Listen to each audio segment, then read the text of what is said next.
தமிழர் திருநாளாம் பொங்கல் திருநாளை முன்னிட்டு சென்னை மாங்காடு பட்டூர் சாந்திநகர் பகுதியில் வார்டு செயலாளர் பிரபாகரன், பரமக்குத்தூர் ஊராட்சி 10வது வார்டு உறுப்பினர் விமலா மோசுத்தையான் ஆகியோர் தலைமையில் சமத்துவ பொங்கல் விழா வெகு சிறப்பாக நடைபெற்றது.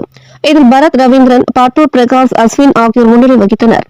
இந்த பொங்கல் விழா ஏற்பாடுகளை சாந்தி நகர் பிரவீன் செய்திருந்தார். மேலும் இந்த பொங்கல் விழாவில் பேச்சு போட்டி, நடன போட்டி, கோல போட்டி, உரியடித்தல் உள்ளிட்ட பல்வேறு போட்டிகள் நடைபெற்றது. போட்டிகளில் வெற்றி பெற்றவர்களுக்கு பரிசு பொருட்களை வழங்கப்பட்டன. போட்டிகளில் ஏராளமானோர் ஆர்வத்துடன் போட்டிகளில் கலந்து கொண்டனர். இந்த நிகழ்ச்சியில் சிறப்பு அழைப்பாளர்களாக lion Rajendrakumar, J catering service, Dilli Shankar, Paranipputhur ஊராட்சி 9வது வார்டு உறுப்பினர் செல்வகுமார், கண்ணன், அண்ணாமலை உள்ளிட்டோர் கலந்து கொண்டு சிறப்பித்தனர். போட்டிகளில் வெற்றி பெற்றவருக்கு பரிசுகள் வழங்கப்பட்டது. விழாவின் நிறைவாக ஏசுராஜ், டி கோபி, எஸ் கோபி, சந்தோஷ் ஆகியோர் நன்றி உரையாற்றினார். 4